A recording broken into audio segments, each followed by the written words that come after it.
Hello बच्चों, क्या हाल है? सब बढ़िया, मज़े में? तो मस्त बहुत रहते हो, है ना।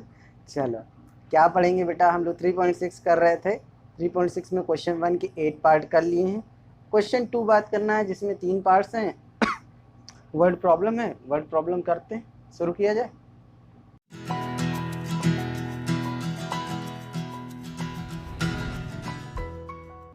चलो पहले क्वेश्चन की बात करें, पढ़ो जरा। Ritu can row down stream 20 kilometer in 2 hours and up stream 4 kilometer in 2 hours. Find her speed of rowing in still water and the speed of the current. बेटा ये बोट एंड स्ट्रीम को हो या रितु को हो या कोई आदमी क्या कर रहा है, पानी में तैर रहा है, ठीक है। तो दो चीज़ें होती है, देखो, एक तो पानी कैसे बह रहा होगा, ऐसे ऐसे ऐसे ऐसे बह रहा होगा, ठीक है।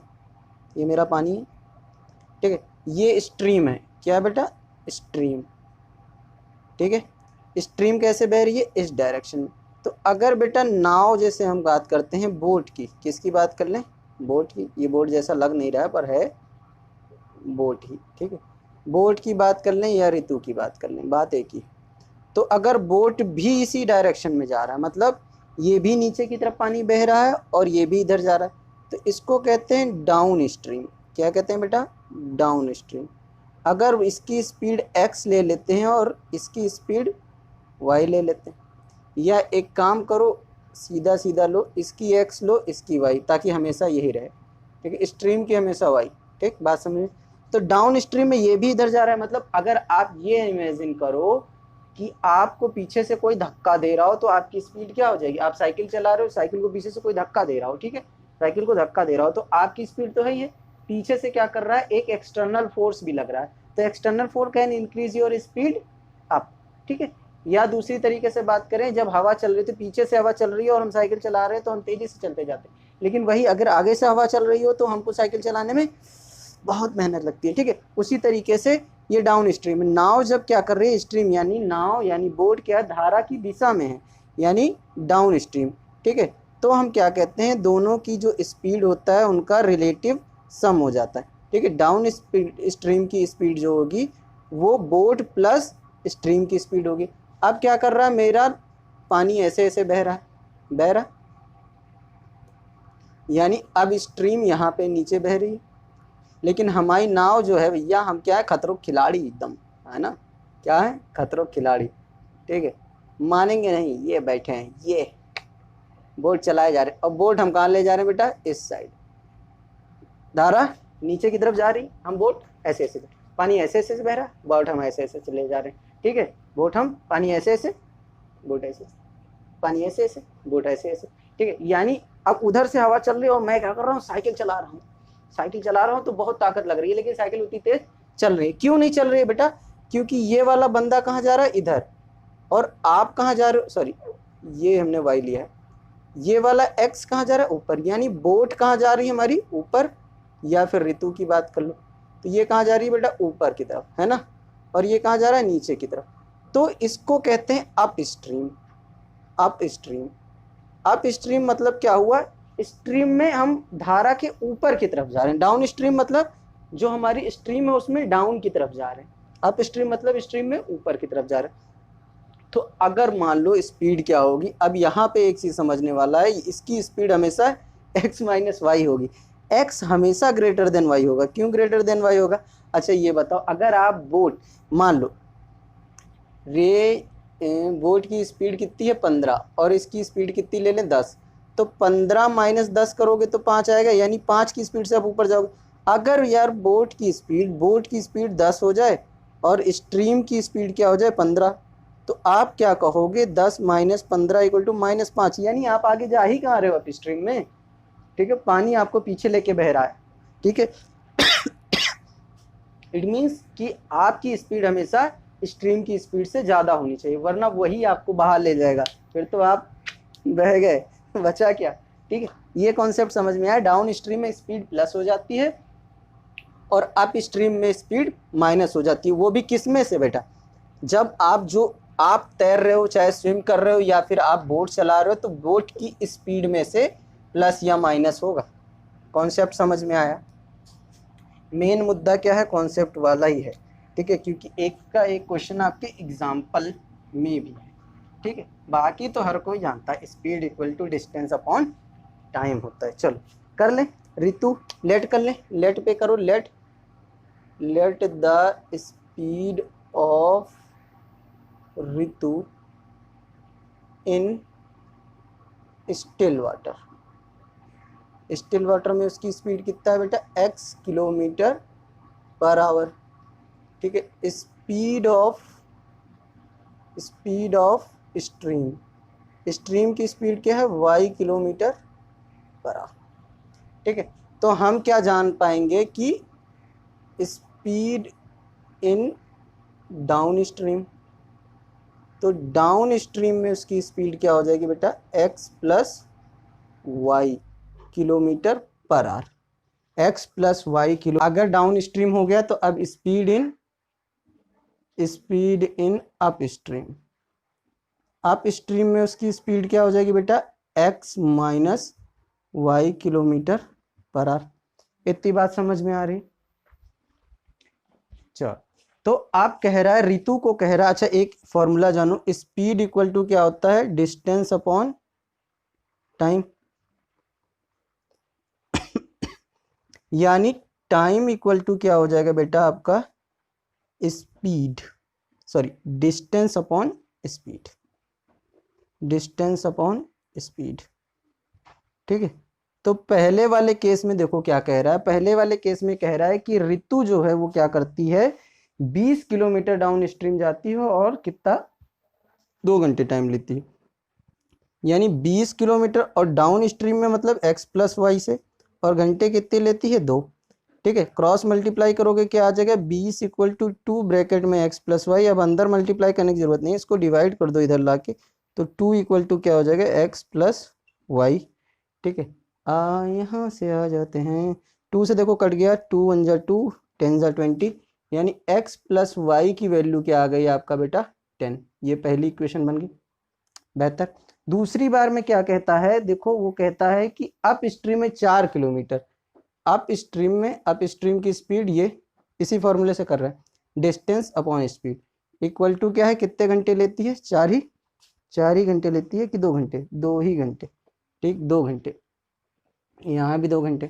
तो आप क्या कर लो, 4 इक्वल टू 2 ब्रैकेट में x माइनस वाई, और यहाँ पे क्या हो जाएगा, 4 upon 2 equal to x minus y, ये 2 2 जा 4, तो आपका क्या मिल जाएगा, x minus y equal to क्या आ जाएगा, 2। अब दोनों को एलिमिनेट कर लें, बहुत आसान है, x plus y equal to 10 और x minus y equal to 2। ठीक है, ये कट गया, कितना बचा बेटा, 2x इक्वल टू 12, तो x इक्वल टू क्या आ गया, 12 अपॉन 2। ठीक है, देन हमको क्या मिल जाएगा, x की वैल्यू मिल जाएगी 6, x की वैल्यू क्या मिल जाएगी, 6। यानी जो स्पीड है ऋतु की वो कितनी है, 6। अब स्ट्रीम की निकाल लें, स्ट्रीम की किसी एक इक्वेशन में रख लो, इसी में रख लो, x plus y equal to 10 था, तो x की वैल्यू 6 और इसकी 4 और 10, तो y इक्वल टू क्या हो जाएगा, 10 माइनस 6, यानी y इक्वल टू क्या आ जाएगा, 4। ठीक है, तो स्पीड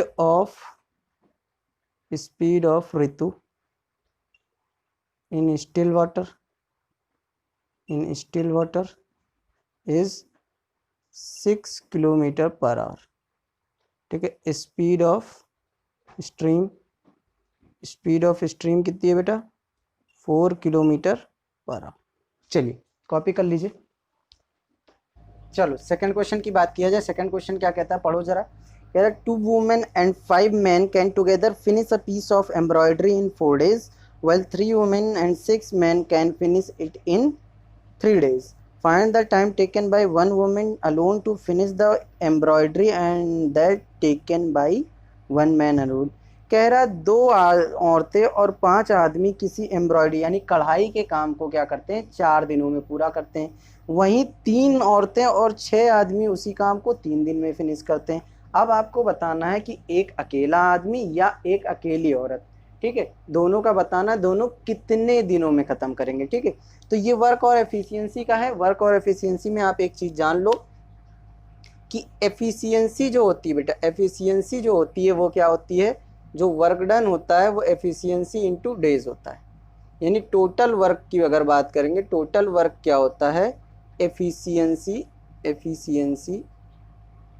इनटू टाइम यानी डेज। ठीक है, बात समझ में आ रही। अब क्या करोगे आप, यहाँ पे लेट करना शुरू करो, लेट करो, लेट वन वुमेन, ठीक है, one women can finish work in, कितने डेज में फिनिश करेगी बेटा, एक्स डेज में, हम ये मान लेते हैं। ठीक है, एक्स दिन में फिनिश करेगी। अभी मैं फिर ये कॉन्सेप्ट बताता हूँ। ठीक है, आप फिलहाल क्वेश्चन करना शुरू कर दीजिए। ठीक है, चलो, क्योंकि ऐसा क्वेश्चन जल्दी आता तो नहीं है, लेकिन आ जाएगा तो क्या करोगे। ठीक है, वन मैन, एनसीईआरटी में तो है ही है ना, one man can finish work in, कितने डेज में ख़त्म करेगा बेटा, वाई डेज में। कितने डेज में, वाई डेज में। अच्छा यहाँ पे लिखो, ठीक है, work done by women in one day. ठीक है, वन डे क्या हो जाएगा, 1/x। यही इसकी क्या है बेटा, एफिशिएंसी। देखो एफिशिएंसी क्या हुआ बेटा, total work upon number of days यानी टाइम। टोटल वर्क हमेशा क्या होता है, किसी एक काम को हम कैसे कहते हैं, किसी एक काम को एक आदमी 2 दिन में करता है, उसी काम को। ठीक है, एक काम हमेशा वर्क डन जो हमारा रहता है वो 1 ही रहता है, वर्क डन जो रहता है 1 होता है। ठीक है, अब similarly work done by a man in one day, तो आदमी एक दिन में कितना काम करेगा बेटा, 1/y। बात समझ में, यही दोनों क्या है, ये इनकी एफिशिएंसी है, ये इनकी क्या है बेटा, एफिशिएंसी। बात समझ में आ रही। चलो अब कुछ नहीं है क्वेश्चन में। ठीक है, क्वेश्चन जैसा जैसा कह रहा है वैसा वैसा करते रहिए। चलो अकॉर्डिंग टू क्वेश्चन, अब क्या कह रहा है, कह रहा है 2 वुमेन है, कितनी वुमेन, अच्छा एक वुमेन की एफिशिएंसी कितनी, 1/x, तो 2 वुमेन की 2 × 1/x। और कितने आदमी बेटा, 5 आदमी, एक आदमी की एफिशिएंसी 1/y। और कितने दिनों का काम करते हैं बेटा, कितने दिनों का काम करते हैं। ठीक है, एक काम, ये एक दिन का काम है, टोटल कितने दिन काम हुआ है, 4 दिन। ठीक है, तो आप इसे ऐसे कर सकते हो, कोई दिक्कत, कोई दिक्कत है। चलो क्या हो जाएगा बेटा, 2/x plus 5/y equal to क्या हो जाएगा, 1/4। ठीक है, एलसीएम लोगे तो इधर क्या आ जाएगा आपका 2x। वैसे एलसीएम लेने की ज़रूरत है क्या, ज़रूरत तो नहीं लगती। ठीक है, चलो ऐसे कर लेते हैं। दूसरा वाला केस क्या कहता है, दूसरे वाले केस की बात करेंगे तो दूसरा वाला केस क्या कहता है कि भैया ऐसा है कि अगर कितने, 3 2 क्या है, कहाँ गया क्वेश्चन, ये 3 वुमेन होती, 3 वुमेन होती और कितने वो आदमी होते बेटा, 6 मैन होते, 6 मैन होते तो काम कितने दिन में ख़त्म होता, 3 दिन में। तो एक दिन का काम कितना होगा, 1/3। देखो एफिशिएंसी के हिसाब से चल रहे हैं, 1 काम हो गया और देख दिन कितने, 3, तो एक दिन का काम जब ये लोग का है तो एक दिन का काम इन लोग का भी होगा। तो 3/x plus 6/y equal to क्या हो जाएगा, 1/3। इतनी बात समझ में। अब जैसे पिछली वाले क्वेश्चन में किया था वैसे वैसे करो। क्या करोगे बेटा, ज़रा लिखो, late 1/x equal to u मेरा 4 जैसा क्यों लगता है, u and 1/y equal to v। तो जब आप ये ले लोगे तो आपका देखो यहाँ क्या बन जाएगा, 2u plus 5v equal to 1/4। और ये वाला क्या बन जाएगा आपका, 3u plus 6v equal to 1/3। इतनी बात समझ में। क्रॉस मल्टीप्लाई करोगे उधर तो पहली वाली इक्वेशन क्या हो जाएगी, अच्छा यहीं पे दोनों लिखते हैं, नहीं तो फिर तुम क्रॉस मल्टीप्लाई करने में ही दिक्कत कर दोगे। ठीक है, चलो पहले वाले से गड़बड़ ना करना, इसीलिए वहाँ मिटा दिया। पहला वाला क्या हो गया, 2u plus 5v equal to क्या है बेटा, 1/4। अब इसको क्रॉस मल्टीप्लाई कर दो 4 को, तो इधर क्या आ जाएगा, 8u plus 10v equal to 1। अब बात समझ में आई। अब दूसरा वाला केस जो यहाँ वाला है इसको लिखो तो क्या आ जाएगा 3u plus 6v equal to 1/3। अब इसको क्या करो आप यहाँ लिखोगे तो क्या हो जाएगा 9u plus 18v equal to 1। इतनी बात समझ में आ गई, यहाँ तक कोई दिक्कत? ठीक है, ये पहली इक्वेशन, ये दूसरी इक्वेशन। एलिमिनेशन लगाओगे तो क्या करना पड़ेगा, इसको किससे करना पड़ेगा, बड़ा भयानक एलिमिनेशन हो जाएगा। ठीक है, चलो इसको 8 से कर लो, इसको 9 से कर लो। ठीक है, तो मल्टीप्लाई इक्वेशन 1/9 एंड इक्वेशन 2/8। तो आपको कहने का मतलब क्या है, 8u plus 10v equal to 1 को किससे मल्टीप्लाई करना है, 9 से। तो क्या आ जाएगा 72u plus 90v equal to 9। और सेकेंड वाली इक्वेशन यानी 9u plus 18v equal to 1 को किससे करना, 8 से।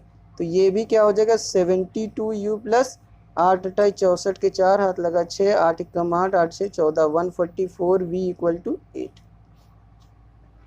ठीक है, 8 8 64 के 4 हाथ लगा 6, 8 1 8, 8 6 14। ठीक है, सही। अब इस इक्वेशन को पकड़ के क्या करेंगे हम लोग, एलिमिनेशन लगाएंगे। इसको पकड़ो और इसको। ठीक है, चलो ऊपर रखो। पहले 72u plus 144v equal to कितना है बेटा, 8। और दूसरा क्या था 72u plus 90v equal to कितना आया, 9। माइनस करो, ये भी माइनस करो, ये भी माइनस करो, ये मर गया। कितना बचा बेटा, 4 और 9 4, 9 5 14 होता है। ठीक है, v इक्वल टू कितना आ गया, इधर क्या है, कुछ गड़बड़ है, कुछ तो गड़बड़ है दया। ठीक है, कहीं कुछ गड़बड़ तो नहीं हुआ है। 3 3 का 9, 6 3 का 18, 4 दूनी 8, यहाँ देखो गड़बड़ है। 4 पंचे 20 होता है। ठीक है, 4 पंचे 20 होता है, तो यहाँ 20 होगा, तो 9 दूनी 18 होगा, यहाँ 180 नेगेटिव में आंसर आ रहा था ना, यहाँ देखो। ठीक है, इसलिए गड़बड़ हो रहा था। अब बात सही है, हाँ अब बात सही है। ठीक है, तो यहाँ क्या है 180, 144 और नीचे वाले में क्या है 180। तो माइनस में आंसर आएगा। देखो माइनस में कितना आएगा बेटा, आप देखो यहाँ पे क्या करो, 180 में से माइनस करो कितना, 144, तो कितना आएगा 6, और यहाँ 7 में से 4 गया तो 3। ठीक है, यानी 36। तो माइनस का 36 v इक्वल टू माइनस का 1, माइनस से माइनस मर गया। बात समझ में आ गई, बात समझ में आई। चलो, तो v इक्वल टू क्या हो जाएगा 1/36। v की वैल्यू किसी को ली थी हमने, 1/y की, तो 1/y इक्वल टू क्या आ गया। ठीक है, v यानी 1/36, यानी y की वैल्यू कितनी आ गई बेटा, 36। तो y यानी एक आदमी कितने दिनों में करेगा, 36 डेज में। नाउ v की वैल्यू निकाल लो, किसी एक इक्वेशन में रख लो, किसी भी इक्वेशन में रख लो v की वैल्यू, इस वाले इक्वेशन में रख ले। कोई दिक्कत है कि नहीं है, बताओ। या फिर आप क्या कर लो, यहाँ वाले इक्वेशन में रख सकते हो, x वाले में, कहीं भी रख लो, कोई दिक्कत नहीं है। तो हम क्या करें, v वाला रख लेते हैं इस इक्वेशन में। ठीक है, चलो, तो रखोगे तो आप क्या आ जाएगा, 8u प्लस 20v, यानी v की वैल्यू 1/36 इक्वल टू क्या आ जाएगा 1। तो 4 पंचे 20 और 4 9 36, यानी क्या हो गया 8u प्लस 5/9 इक्वल टू 1। ठीक है, 8u इक्वल टू क्या हुआ 1 माइनस 5/9। तो कैरी लोगे, यहाँ पे एलसीएम लो तो कितना आएगा 9, और ये हो जाएगा 9 माइनस 5, यानी 8u किसके बराबर आ गया बेटा, आपका 4/9। ठीक है, चलो यहाँ तक समझ में आई बात, थोड़ी सी जगह हो जाएगा। ठीक है, अब क्या करो, u इक्वल टू क्या हो जाएगा, यहाँ से 4/8 इंटू 9, तो 4 दूनी 8, यानी u इक्वल टू 1/18, यानी u की वैल्यू क्या थी 1/x, यानी 1/x इक्वल टू 1/18। तो x की वैल्यू कितनी आ गई 18, ये आ गई। चलो, यानी x वाला जो है, एक वुमेन कितने दिन में काम करे फिनिश करेगी 18 डेज में, और एक आदमी कितने दिन में 36 डेज में। बात समझ में आ रही? ठीक है, चलो आंसर लिख दें। वुमेन को एक्स लिया था ना, यानी 18 डेज में, और मैन 36 डेज में। ठीक है, आगे आंसर, चलिए कॉपी कर लीजिए। चलिए थर्ड पार्ट की बात करें, पढ़ो। Ruhi travels 300 kilometer to her home partly by train and partly by bus. She takes 4 hours if she travels 60 kilometer by train and the remaining by bus. If she travels 100 kilometer by train and the remaining by bus, she takes 10 minutes longer. Find the speed of the train and the bus. वो कह रहा है कि एक क्या है बेटा, 300 kilometre की क्या है डिस्टेंस है। ठीक है, इसको दो पार्ट में बांटा है। और रूही क्या करती है, रूही है बच्ची है, ठीक है, क्या करती है कि आधा बस से चलती है और आधा ट्रेन से चलती है। ठीक है, बात समझें। तो ट्रेन की स्पीड मान लेते हैं x और बस की मान लेते हैं y। ठीक है, अब उसने क्या कहा कि कहाँ लिखा है, वो 4 घंटे लेती है जब 60 किलोमीटर ट्रेन से चलती। अच्छा, पहले के मान लो शुरू के 60 किलोमीटर वो किससे चल ली, ट्रेन से। तो 300 माइनस का 60 कितना बचेगा, 240। तो बचे हुए 240 वो किससे चल रही होगी, ये ट्रेन से और ये बस से। बात समझ में आ रही? तो ट्रेन ये वाली स्पीड के डिस्टेंस किससे कवर की, x से, और ये वाली y से। टाइम हो गया। टाइम का हमारा फॉर्मूला क्या होता है बेटा, टाइम का फॉर्मूला होता है डिस्टेंस अपॉन स्पीड, ये ऐसे। ठीक है, तो डिस्टेंस ये थी इस स्पीड से, इन दोनों को मिला के कितना टाइम लेता है, 4 घंटे। अब दोबारा क्या करता है, दोबारा कहती है क्या कि 100 किलोमीटर वो ट्रेन से चलता है, यानी यहाँ 100 किलोमीटर किससे, ट्रेन से, यानी किस स्पीड से, x से। अब दोबारा बचे हुए यानी 100 300 में से माइनस कर दोगे तो कितना बचेगा, 200 किलोमीटर वो किससे चलती है बेटा, बस से। और तब टाइम कितना लेती है बेटा, पहले जितना लेती थी उससे क्या है, 10 मिनट ज़्यादा। ठीक है, ये 4 आवर है। तो इसको आपको कन्वर्ट करना पड़ेगा 10 मिनट को। 10 मिनट को कैसे कन्वर्ट करोगे, 1 आवर इक्वल टू कितना मिनट होता है, 60 मिनट। तो 1 मिनट इक्वल टू कितने आवर हुआ बेटा, 1/60 आवर। ठीक है, तो 10 मिनट इक्वल टू कितना हुआ बेटा, 10/60 आवर, यानी 1/6 आवर। बात समझ में आई, कन्वर्जन समझ में आया? ठीक है, चलो कॉन्सेप्ट समझ में आ गया तो अब क्वेश्चन कर लेते हैं। ठीक है, आधा आधा दूरी, जैसे मान लो आप घर से निकलते हो कॉलेज के लिए या स्कूल के लिए, तो कुछ दूर क्या करोगे, आप पैदल जाओ या रिक्शे से जाओ, उसके बाद आप ऑटो से जाओ। ठीक है, तो आधे आधे डिस्टेंस का क्या हो रहा है, मेल मिलाप हो रहा है। ठीक है, अच्छा क्वेश्चन है, कोई दिक्कत नहीं, हो जाएगा, आसान भी है। ठीक है, चलो मान लेते हैं पहला क्या है, let the speed of train की स्पीड कितनी है बेटा, x किलोमीटर पर आवर। और फिर क्या लिखेंगे, स्पीड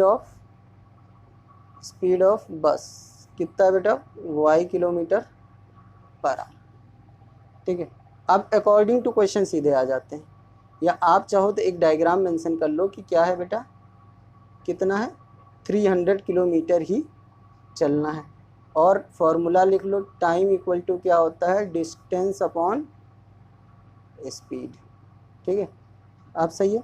अब अकॉर्डिंग टू क्वेश्चन आ जाओ, क्या कहता है, पहले के 60 किलोमीटर किससे चला, ट्रेन से, फिर बचे हुए किलोमीटर किससे चल रहा है, बस से। ठीक है, तो समय कितना ले रहा है, 4 घंटे।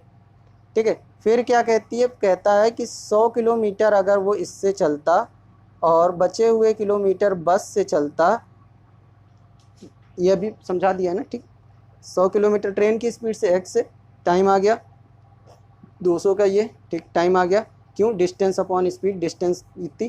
ठीक है, फिर क्या कह रहा है, पहले के मुकाबले क्या लेता, 10 मिनट ज़्यादा। ये और अच्छा लिखता हूँ, 4 घंटे प्लस 10 मिनट।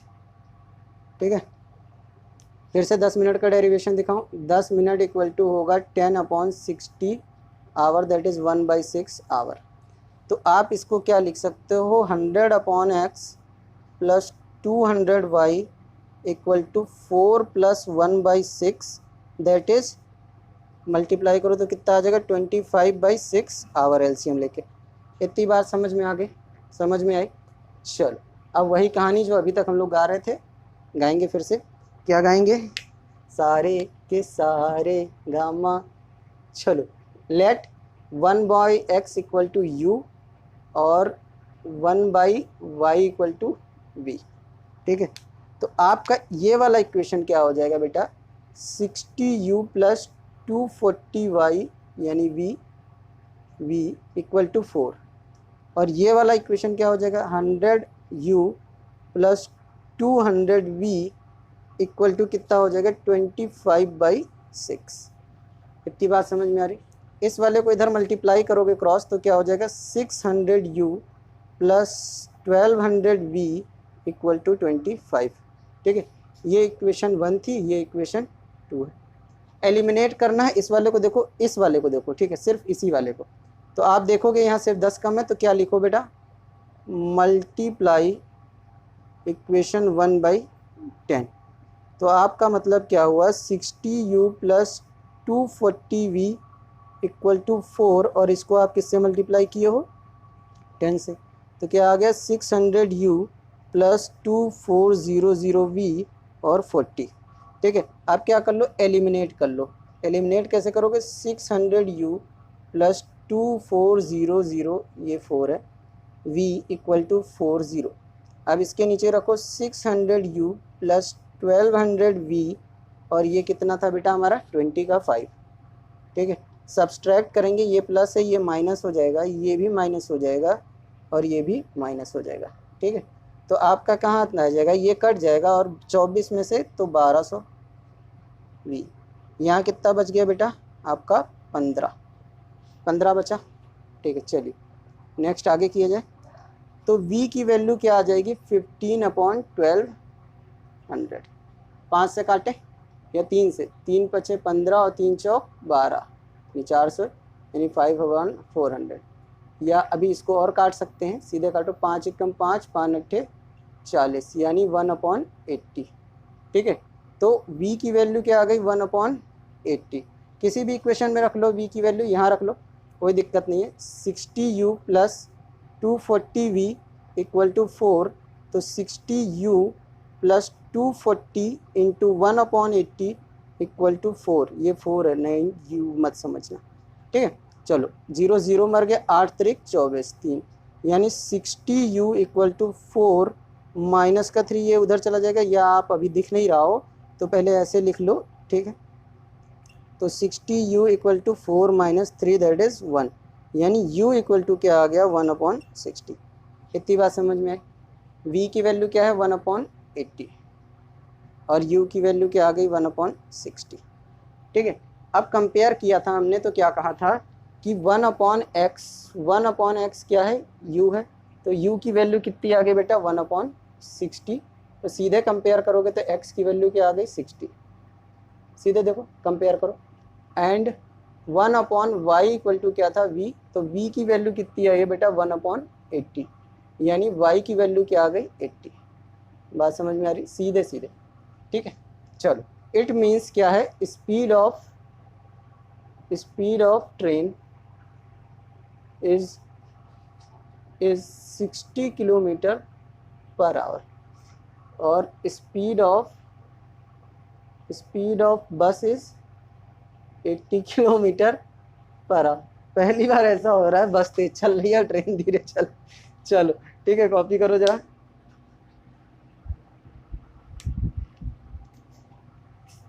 चलो यहाँ पे क्या खत्म हो जाता है बेटा? आपका 3.6 और chapter pair of linear equations in 2 variable खत्म हो जाता है। हालांकि इसके आगे एक एक्सरसाइज है 3.7, उसके कुछ क्वेश्चंस जब इंपॉर्टेंट क्वेश्चंस को डिस्कस करेंगे तब डिस्कस करेंगे। यहाँ तक देखते रहो, चैनल को सब्सक्राइब कर लो देखने के लिए आगे, और वीडियो को लाइक करना ना भूलें और शेयर करना भी ना भूलें। थैंक यू बेटा, थैंक यू फॉर वॉचिंग।